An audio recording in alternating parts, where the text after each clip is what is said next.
नमस्कार, स्वागत है आप सबका दिन भर की तमाम बड़ी और अहम खबरों के साथ। मैं हूं कवींद्र। शुरुआत हेडलाइन से। उत्तराखंड मामले पर संसद में अवरोध, कांग्रेस ने केंद्र पर लगाया लोकतंत्र की हत्या का आरोप। सरकार का सदन में बहस से इनकार।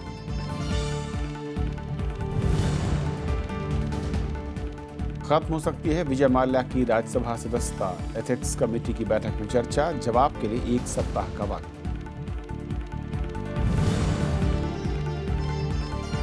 संसद में गूंजा और जीवन का मसला, सांसदों ने की नियम से छूट की मांग, सरकार ने दिया जल्द समाधान का भरोसा। भारत और पाकिस्तान के विदेश सचिवों की कल मुलाकात, पठानकोट मुद्दे पर भी होगी बात। दिल्ली में कल हार्ट ऑफ एशिया सम्मेलन। जेएनयू जांच समिति ने कन्हैया पर लगाया 10,000 का जुर्माना। उमर खालिद पर 1 सत्र के लिए पाबंदी, 5 साल तक कोई भी कोर्स नहीं कर पाएंगे अन्य बात।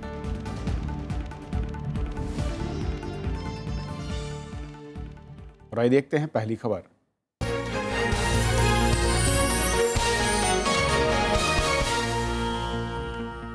उत्तराखंड और अरुणाचल में राज्य प्रशासन के मुद्दे पर आज दोनों ही सदनों में अवरोध हुआ। उत्तेजित कांग्रेस सांसदों की वजह से राज्यसभा की कार्रवाई बार बार रोकनी पड़ी। सरकार ने कहा कि मामला कोर्ट में होने से इस मसले पर फिलहाल चर्चा नहीं कराई जा सकती।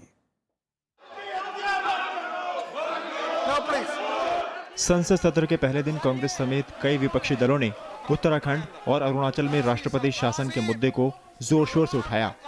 अवरोध की वजह से राज्यसभा की कार्यवाही में बार बार व्यवधान पड़ा और दोपहर 3 बजे कार्यवाही पूरे दिन के लिए स्थगित कर दी गई। राज्यसभा में नेता विपक्ष गुलाम नबी आजाद ने आरोप लगाया कि सरकार जानबूझकर सत्र से पहले ऐसे फैसले लेती है। जो कोर्ट के सामने थे उस पर चर्चा हुई है, इस पर चर्चा होगी और होके रहेगी। इस तरह से लोकतंत्र का अपमान और लोकतंत्र का कत्ल नहीं किया जा सकता है। आप डेमोक्रेसी का कत्ल इस तरह से नहीं कर सकते। कांग्रेस सदस्यों ने राष्ट्रपति शासन पर तुरंत चर्चा की मांग की, लेकिन सरकार ने कहा कि मामला अदालत में विचाराधीन है, इसलिए चर्चा नहीं हो सकती। This house will have an opportunity to discuss it. Therefore, when the proclamation comes up, please discuss it. But today, you cannot, by an alternative motion, anticipate a discussion which is to take place when the proclamation comes. Lok Sabha में भी कांग्रेस समेत कई दलों ने ये मुद्दा उठाया। कांग्रेस सांसदों ने कार्य स्थगन प्रस्ताव का नोटिस भी दिया, जिसे स्पीकर सुमित्रा महाजन ने खारिज कर दिया। शून्यकाल में कांग्रेस नेता मल्लिकार्जुन खड़गे ने आरोप लगाया कि केंद्र सरकार लोकतंत्र की हत्या करना चाहती है। खास करके the government celebrates the constitution day and speak loud about doctor Baba Sahab Ambedkar and in contrast take every possible measures to strangle democracy and suffocate dissent views. गृह मंत्री राजनाथ सिंह ने विपक्ष के आरोपों को खारिज किया। उन्होंने कहा कि उत्तराखंड और अरुणाचल का सियासी संकट कांग्रेस की देन है। यह संकट हमारी पार्टी के द्वारा अथवा एनडीए के द्वारा ये कोई संकट पैदा नहीं किया गया। यह तो संकट जो पैदा हुआ है, यह सब इनके दल के का आंतरिक संकट है, जिसके परिणाम स्वरूप एक ऐसी स्थिति वहां पर पैदा हुई है। उत्तराखंड हाईकोर्ट ने 21 अप्रैल को राज्य से राष्ट्रपति शासन हटाने का आदेश दिया था। हालांकि सुप्रीम कोर्ट ने इस पर 27 अप्रैल तक रोक लगा दी है। रविंद्र सिंह शोरान के साथ प्रणव गोस्वामी, राज्यसभा टीवी। उधर उत्तराखंड हाईकोर्ट में आज भी बागी विधायकों की अर्जी पर सुनवाई हुई और बागी विधायकों ने दलील दी है कि उन्होंने कांग्रेस नहीं छोड़ी बल्कि मुख्यमंत्री वो बदलना चाहते हैं। 9 बागी विधायकों ने अर्जी देकर अयोग्यता ठहराने के फैसले को चुनौती दी है। बागी विधायकों के वकील CA सुंदरम ने कहा कि अपनी सरकार के काम से संतुष्ट होना स्वस्थ लोकतंत्र का हिस्सा है। इसका मतलब पार्टी छोड़ना या दल बदल नहीं है। उन्होंने सरकार और पार्टी को एक समझने के स्पीकर के फैसले पर भी सवाल उठाए। बागी विधायकों की दलील थी कि इसे जायज ठहराया गया तो लोकतंत्र खत्म हो जाएगा। और आज संसद में जिस तरीके से इस मसले पर अवरोध हुआ और बातचीत करेंगे, हमारे साथ पार्षद वेंकटेश्वर राव जूनियर हैं, संपादकीय सलाहकार हैं DNA से। पार्षद, स्वागत है आपका। पार्षद, सबसे पहले तो जिस तरीके से ये पूरा मसला रहा है, मैं कहूँ कि पिछले 10 दिन से कोर्ट में एक के बाद एक फैसले आना, जाहिर था कि संसद में उसकी राजनीतिक तपिश दिखेगी। लेकिन जिस तरीके से शुरुआत हुई है, अभी भी केस क्योंकि चल रहा है, फाइनल डिसीजन नहीं, उससे पहले इस तरह पे दबाव बनाने की जो राजनीति है वो कैसे देखते हैं आप? कांग्रेस शायद इस मौके के लिए इंतज़ार कर रही थी कि हम कैसे कोई सवाल उछालें जो सरकार के खिलाफ हो और बीजेपी के खिलाफ हो, और ये बेहतरीन मौका है। लेकिन अगर टेक्निकी बारीकियों से देखा जाए तो जब तक केस का जो मामला हाई कोर्ट सुप्रीम कोर्ट में है, जब तक वो फैसला नहीं सुनाती तो शायद बहस करना हाउस पे वो ठीक नहीं होगा। फिनांस मिनिस्टर अरुण जेटली का बात ठीक है कि जब प्रोक्लेमेशन किसी भी हाल में राज्यसभा के सामने पेश करना ही होगा और उस वक्त बहस करने के लिए मौका मिलेगा, तो ये क्या कहना चाहिए कि प्रेशर पॉइंट्स बिल्डअप करने की तरीके हैं। ये तरीके जायज़ है, एक कायदे के मुताबिक है या नहीं, आजकल बहुत कम सोचते हैं लोग। तो सब समझते हैं कि कोई भी तरीका हो, जब तक वो सवाल हेडलाइंस में आए, जब तक वो सवाल हाउस में भी जोरों से उभरे, तो कोई भी तरीका ठीक है, मुनासिब है। तो क्या परसा ऐसा माना जाए कि विपक्ष जो है इस मसले पर पहले दिन से इसलिए आक्रामक है क्योंकि इस बीच में कोई ऐसा मुद्दा नहीं था, और इस मुद्दे के जरिए शायद कांग्रेस चाहती है कि समूचा विपक्ष उसके साथ खड़ा हो जाएगा और सरकार पर दबाव रहेगा? ये सोच तो ठीक है कि सरकार पर दबाव कैसे पैदा करें और कैसे निभाएं उस पर, लेकिन बात यह है कि मामले और भी हैं। इकोनॉमी का मामला है, ड्राउट का मामला है, ये कहना मुश्किल होगा कि इसके अलावा कुछ और नहीं। ये सही है कि हेडलाइंस के लिए शायद ड्राउट पे अगर बहस चलेगी दोनों हाउसेस में तो शायद उसका कोई ज़्यादा फ़ायदा नहीं होगा। अगर इकोनॉमी पे कोई बहस चले, क्योंकि अरुण जेटली ने फ़िलहाल कुछ दिन पहले न्यूयॉर्क में कुछ एक स्टेटमेंट दी कि वर्ल्ड इकोनॉमी की हाल ठीक नहीं है और उसका असर जो है इंडियन इकोनॉमी पे भी पड़ेगा, तो उस पर भी बहस कर सकते हैं। लेकिन कांग्रेस वाले, कोई भी ऑपोजिशन पार्टी, अगर बीजेपी ऑपोजिशन में होती तो वो यही काम करती जो कांग्रेस कर रही है। तो फिर क्या ये माना जाए कि जब तक कोर्ट से फैसला नहीं आता, जिस तरीके का आज रुख राज्यसभा में रहा है विपक्ष का, खासतौर पर कांग्रेस का, सदन फिलहाल अगले कुछ दिनों तक चलता हुआ नजर नहीं आ रहा है? चलता नजर नहीं आ रहा है, और यह गलत मिसाल होगा। जो काम बीजेपी ऑपोजिशन में की, ये ज़रूरी नहीं है कि कांग्रेस उसका क्या कहते हैं नकल करें या इमिटेट करें। कांग्रेस को मेरे ख्याल से कुछ रिस्ट्रेंट दिखाना चाहिए, क्योंकि किसी भी हाल में बहस करना ही है इन बातों पर। और दूसरी बात जो राजनाथ सिंह कहे लोकसभा में, बिल्कुल वाजिब है कि उत्तराखंड और अरुणाचल में दोनों में ही जो कांग्रेस का मामला है, ये कांग्रेस के जो रिबल कैंडिडेट्स है उनके वजह से एक क्राइसिस पैदा हुआ है। ये क्राइसिस कोई और किसी और ने पैदा नहीं तो किया। क्या इस मसले पर आपको लगता है कि जो दूसरी विपक्षी पार्टियां हैं, जो क्षेत्रीय दल हैं, क्या इस मसले पर कांग्रेस के साथ खड़े होते देख रहे हैं, या फिलहाल अभी कुछ कहना मुश्किल लगता है? नहीं, उनको दूसरे जो पार्टी है उनके लिए कोई ज़्यादा दिलचस्पी नहीं है कि वो पार्टी इन स्टेट्स में मौजूद नहीं है। सीपीएम हो, टीएमसी हो, या समाजवादी पार्टी हो, आरएलडी हो, जेडीयू, उनको इन मामलों में कोई ख़ास बहस नहीं है। वो बीजेपी को क्रिटिसाइज़ करना चाहेंगे कि खामखा 356 इन्वोक कर रहे हैं, प्रेसिडेंट रूल इम्पोज कर रहे हैं, और जो बात करते हैं कि हम संगी ढांचा को बचाएंगे, उसके खिलाफ जा रहे हैं। वो आम तौर पर क्रिटिसाइज करेंगे, आम तौर पर बहस करना चाहेंगे। लेकिन कांग्रेस के लिए ये दोनों स्टेट्स में अपना सर्वाइवल का सवाल है। वो चाहते हैं कि अपने सरकार को बचा के रखें, और बचा के रखने के लिए ये गलत तरीका है। तो क्या एक बार फिर से आप देख रहे हैं कि उस तरह की राजनीति, जब राष्ट्रपति शासन 356 के मसले पर जो भी सत्ताधारी दल है और जो विपक्ष में है वो पाले खिंचे हुए हैं और निशाना वही है, सत्ताधारी पहले कांग्रेस हुआ करती थी, अब वहाँ पर बीजेपी। बिल्कुल सही है।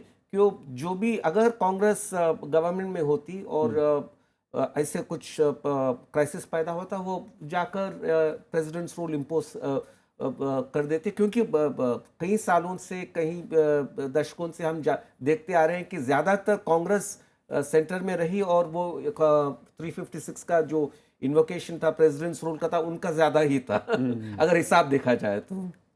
तो फिलहाल आप कह रहे हैं कि अगले कुछ दिनों तक संसद में कुछ इसी तरह की तस्वीर देखने को मिलेगी, खासतौर पर राज्यसभा में। बहुत शुक्रिया। तनाव बनकर रहेगा। बहुत शुक्रिया आपका परसा इस पूरी बातचीत के लिए। और ये थी हमारी पहली खबर। छोटा सा ब्रेक के उस पार दिन भर की दूसरी बड़ी खबरें।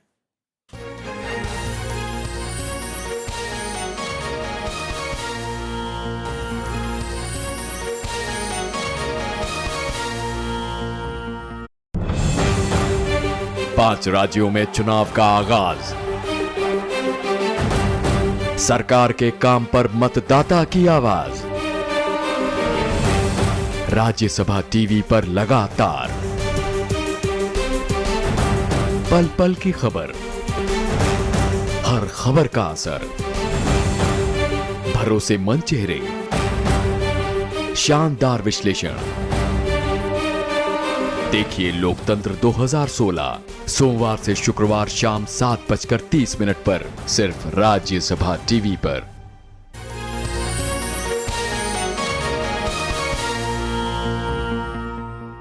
और इवन नियम के चलते आज सांसदों को भी खासी दिक्कतों से जूझना पड़ा। कुछ सांसदों ने इस मुद्दे को संसद में उठाते हुए छूट की मांग की। हालांकि दिल्ली सरकार ने उन्हें राहत देने से साफ इनकार कर दिया। दिल्ली सरकार ने तमाम लोगों को एकदम किया, लेकिन मेंबर ऑफ पार्लियामेंट को जानबूझ के इस मारे एकदम नहीं किया कि हम उनको बेइज्जत कर सकें, उनको उनकी हैसियत दिखा सकें। मुझे एक बात समझ में नहीं आती, 95% प्रदूषण पर कोई चर्चा नहीं। हम चाहते हैं कि दिल्ली जो है देश का दिल है और दिल जो है सेहतमंद चाहिए। दिल जो है वो प्रदूषित नहीं होना चाहिए। सोमवार को संसद में ऑड इवन की गूंज सुनाई दी। समाजवादी पार्टी सांसद नरेश अग्रवाल ने दिक्कतों का जिक्र किया तो आरजेडी से निष्कासित राजेश रंजन और पप्पू यादव ने इसे भ्रष्टाचार को बढ़ावा देने वाली योजना बताया। कई सांसदों ने खुद को इस नियम के दायरे से बाहर रखने की मांग की। एक पास हमको मिलता है, एक गाड़ी पे लगा सकते हैं, एक दिन उस पास पे चल सकते हैं। श्रीमान, हम अगर इस सदन में आना चाहें तो अब हमारे पास कोई वैकल्पिक व्यवस्था नहीं है कि हम सदन की कार्रवाई में भाग लें। The House should decide. We can say about this House, some decision has to be made. Is the national capital of Delhi, the day when the House is sitting, how can members be prevented from coming? And how will the members commute? एक हिस्से का मैं इनके का समर्थन करता हूं कि एमपीज को इस नियम से एग्जेम्प्ट किया जाए, लेकिन दिल्ली सरकार ने और इवन नंबर जिस योजना के तहत चलाया है, जिसके रहते प्रदूषण का स्तर भी नीचे आया है, जो सब संस्थाएं मानती हैं, तो उस पर मेरा That is not the issue. उसके आड़ में दिल्ली की The issue is only limited. सरकार साबित किया जाए, इसके पक्ष में नहीं हो।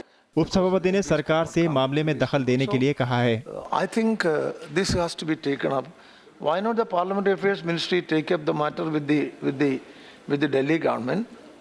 With the Delhi government and whatever, you see, the point is, or consider the suggestion given by Mr. Shukla, Rajiv Shukla, who said that MP should be exempted. No. Sir, either this way or that way, this problem has to be sorted out.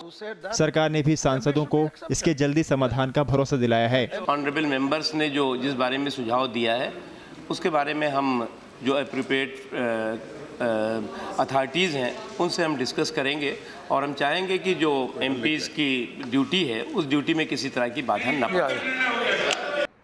सदन में इस मुद्दे पर जहां सांसदों ने आवाज उठाई, वहीं बाहर कुछ सांसद नियम तोड़ते नजर आए।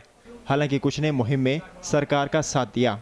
जब सरकार ने सुविधा दी हुई है तो कुछ छोटा मोटा प्रॉब्लम है तो वहाँ हम बोल सकते हैं, लेकिन जो सुविधा दी हुई है उसमें जाना चाहिए। आज वोट का दिन है और ईवीएम नंबर की गाड़ी से आए हैं आप। वायलेशन नहीं है क्या कानून?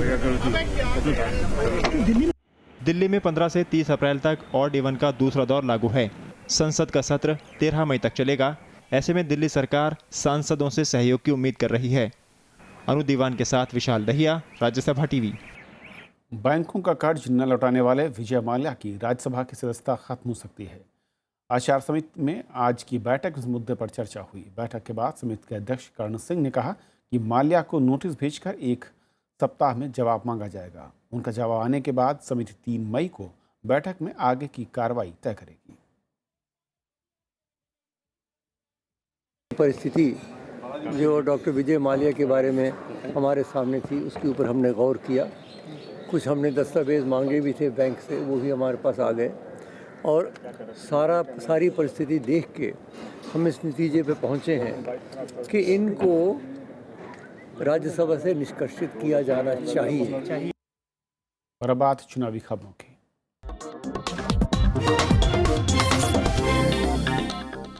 पश्चिम बंगाल में झड़पों की कई खबरों के बीच चौथे दौर का मतदान पूरा हो गया। आज राज्य के उत्तर 24 परगना और हावड़ा जिले की 49 सीटों पर वोटिंग हुई।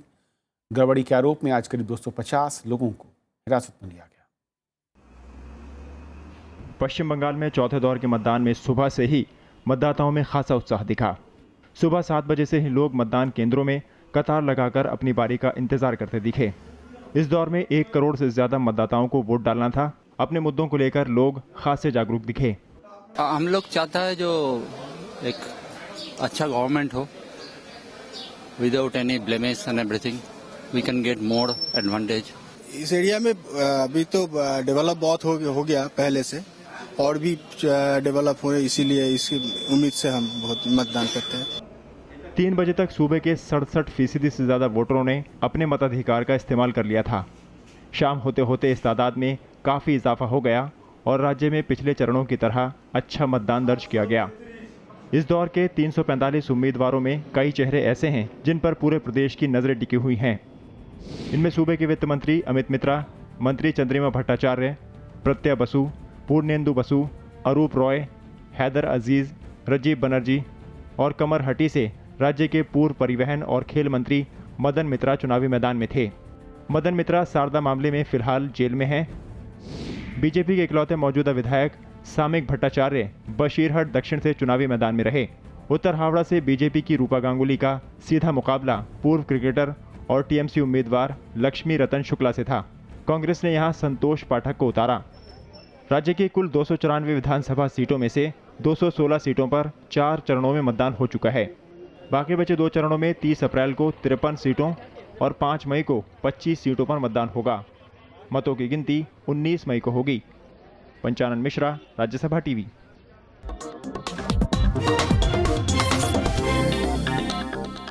जेएनयू ने देशद्रोह के आरोपी छात्रों पर कार्रवाई करने की घोषणा की है। छात्र संघ के अध्यक्ष कन्हैया कुमार पर अनुशासन तोड़ने के लिए 10,000 रुपये का जुर्माना लगाया गया है। विश्वविद्यालय ने माना है कि 9 फरवरी के कार्यक्रम में हिस्सा लेकर कन्हैया ने अनुशासन तोड़ा। वहीं उमर खालिद को 1 सत्र के लिए विश्वविद्यालय के लिए बाहर किया गया है। मुजीब गढ़ को 2 सत्र के लिए निष्कासित किया गया। अनिर्बान भट्टाचार्य पर यह रोक 15 जुलाई तक होगी। साथ ही वो अगले 5 साल तक विश्वविद्यालय के किसी भी पाठ्यक्रम में दाखिला नहीं ले पाएंगे। मुंबई की विशेष अदालत ने मालेगांव धमाकों के 8 आरोपियों को बरी कर दिया है। इस मामले में 9 लोगों को गिरफ्तार किया गया था, लेकिन एक की पहले ही मौत हो चुकी है। हमले की जांच कर रही एटीएस ने सभी आरोपियों को सिमी का सदस्य बताया था, जिसके बाद सीबीआई ने भी एटीएस की जांच को सही ठहराया। लेकिन 2014 में एनआईए ने आरोपियों के खिलाफ कोई सबूत न मिलने की बात कही। हालांकि एनआईए ने आरोपियों को बरी करने की सुनवाई का विरोध किया। 2006 में हुए इन धमाकों में 37 लोगों की मौत हुई थी और 100 से ज़्यादा लोग घायल हुए थे। लंबे समय के बाद मंगलवार को दिल्ली में भारत और पाकिस्तान के विदेश सचिवों की मुलाकात होगी। दोनों देश पठानकोट आतंकवादी हमले की जांच में प्रगति के साथ द्विपक्षीय वार्ता के खाके पर भी चर्चा करेंगे। पाकिस्तान के विदेश सचिव एजाज अहमद चौधरी कल 1 दिन की यात्रा पर दिल्ली पहुंचेंगे। पाकिस्तान के विदेश सचिव एजाज अहमद चौधरी अफगानिस्तान में शांति के लिए बने हार्ट ऑफ एशिया सम्मेलन में भाग लेने के लिए दिल्ली आ रहे हैं। वो विदेश सचिव एस जयशंकर से द्विपक्षीय वार्ता भी करेंगे। इसे भारत और पाकिस्तान के बीच कॉम्प्रिहेंसिव डायलॉग की शुरुआत के रूप में ही देखा जा रहा है। यह उस बात की शुरुआत है जिसके तहत विदेश सचिव स्तर पर यह बात तय होनी थी कि किस तरह से आगे दोनों देशों के बीच बातचीत को आगे बढ़ाया जाए। कल सुबह विदेश सचिव आएंगे और उसके बाद 3 बजे हार्ट ऑफ एशिया की बैठक शुरू होगी। पठानकोट हमले के बाद पाकिस्तान की जांच टीम भारत आई थी। अब एनआईए के पाकिस्तान जाने की बात चल रही है। पठानकोट हमले की वजह से दोनों देशों के बीच बातचीत रुक गई थी। पिछले दिनों पाकिस्तान के उच्चायुक्त अब्दुल बासित ने सचिव स्तर की वार्ता निलंबित होने की बात कही थी। हालांकि पाकिस्तान के विदेश मंत्रालय ने कहा था कि दोनों देशों के बीच वार्ता प्रक्रिया जारी है। अखिलेश सुमन, राज्यसभा टीवी। और अब बात जल संकट और सूखे की।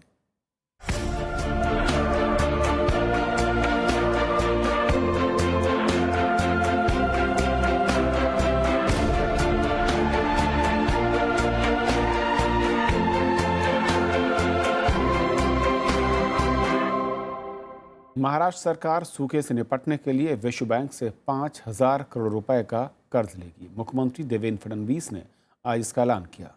उन्होंने कहा कि विदेश मंत्रालय को एक प्रस्ताव भेजा गया है और जल्द ही विश्व बैंक के अधिकारियों से मुलाकात भी होगी। विश्व बैंक ने सूखे से निपटने के लिए एक विशेष फंड बनाया है। मुख्यमंत्री ने बताया है कि मराठवाड़ा के 3000 और विदर्भ के 2000 गांवों को मदद पहुंचाई जाएगी। महाराष्ट्र समेत देश के कई राज्य इन दिनों भीषण सूखे की चपेट में हैं। कई इलाकों में तो ये समस्या दिन ब दिन गंभीर होती जा रही है।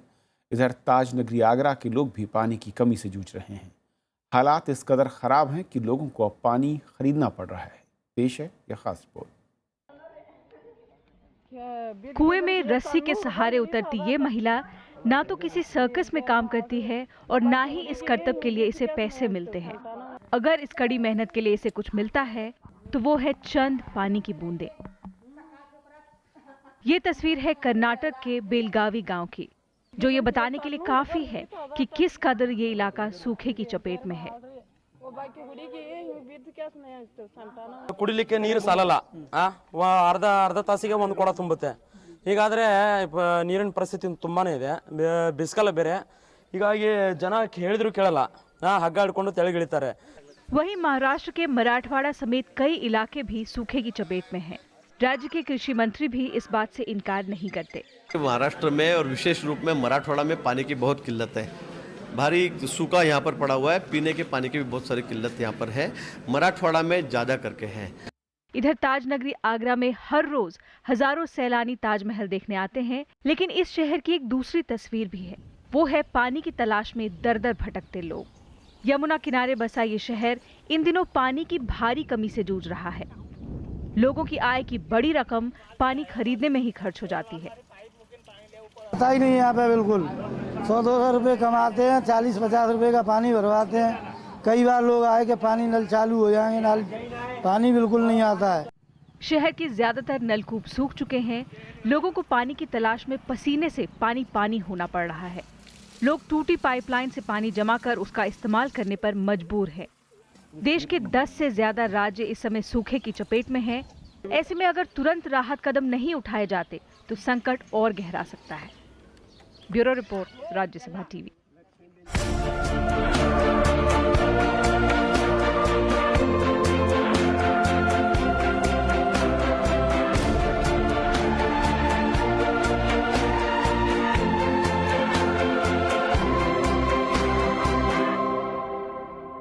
चीन की आपत्ति के बाद भारत ने उद्गार नेता डॉल्कन ईसा का वीज़ा रद्द कर दिया है। वो धर्मशाला में 28 अप्रैल को चीन में लोकतंत्र के सवाल पर एक सम्मेलन में शरीक होने वाले थे। 23 अप्रैल को उन्हें ईमेल से वीज़ा रद्द होने की सूचना दी गई। वर्ल्ड उइगर कांग्रेस के अध्यक्ष ईसा ने कहा कि उन्हें वीज़ा रद्द होने की वजह नहीं बताई गई। चीन ईसा को चीन में आतंकवादी मानता है और चीन ने उनके खिलाफ इंटरपोल का नोटिस भी जारी कर रखा है। जब एक सप्ताह पहले भारत के जर्मनी दूतावास में उनको टूरिस्ट वीज़ा दिया तो माना जा रहा था कि ये जैश मोहम्मद के नेता अजहर मसूद को प्रतिबंधित करने के खिलाफ चीन के वीटो के जवाब में उठाया गया कदम है। और अब कुछ और बड़ी खबरें संक्षेप में। लोकसभा में सिख गुरुद्वारा संशोधन बिल पास हो गया है। केंद्रीय मंत्री राजनाथ सिंह ने इसे पेश किया। राज्यसभा में ये बिल पहले ही पारित हो चुका है।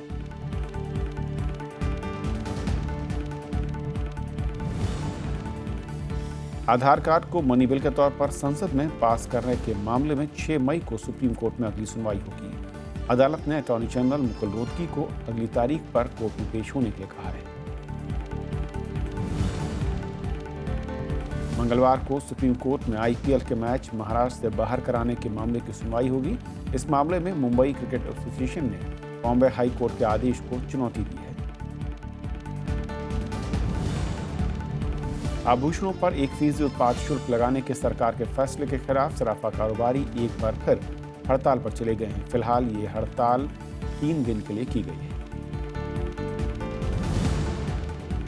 ग्रेटर नोएडा के दादरी में एक मुठभेड़ में एक एएसआई की मौत हो गई और पुलिस की टीम एक अपराधी को पकड़ने गई थी। अख्तर के परिवार ने आरोप लगाया है कि साथी पुलिस वाले इनकाउंटर के वक्त मौके से भाग गए। आतंकवादी संगठन इस्लामिक स्टेट से जुड़ा भारतीय आतंकवादी मोहम्मद शफी अरमार सीरिया में अमेरिका के ड्रोन हमले में मारा गया है। टफी भारत में युवाओं को आईएएस में भर्ती करने का काम करता था। वित्त मंत्रालय ने कर्मचारी भविष्य निधि संगठन पर साल 2015-16 के लिए ब्याज दर 8.75 से घटाकर 8.70 कर दी है। वित्त मंत्रालय की ओर से इसकी अधिसूचना श्रम मंत्रालय को भेजी गई है। भारत ने चीन से दूध और दुग्ध उत्पादों के आयात पर प्रतिबंध लगा दिया है। साथ ही कुछ मोबाइल फोन पर भी रोक लगाई गई है। इन सभी वस्तुओं की गुणवत्ता मानक स्तर से नीचे थी।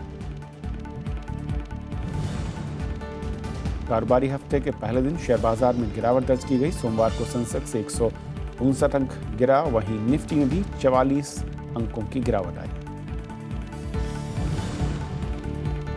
पिछले महीने आतंकी हमले का शिकार हुए ब्रसेल्स में मालबीक मेट्रो स्टेशन को सोमवार को यात्रियों के लिए खोल दिया गया। इस दौरान स्टेशन पर सुरक्षा के कड़े इंतजाम किए गए थे। तो इस बुलेटिन में फिलहाल इतना ही। नमस्कार।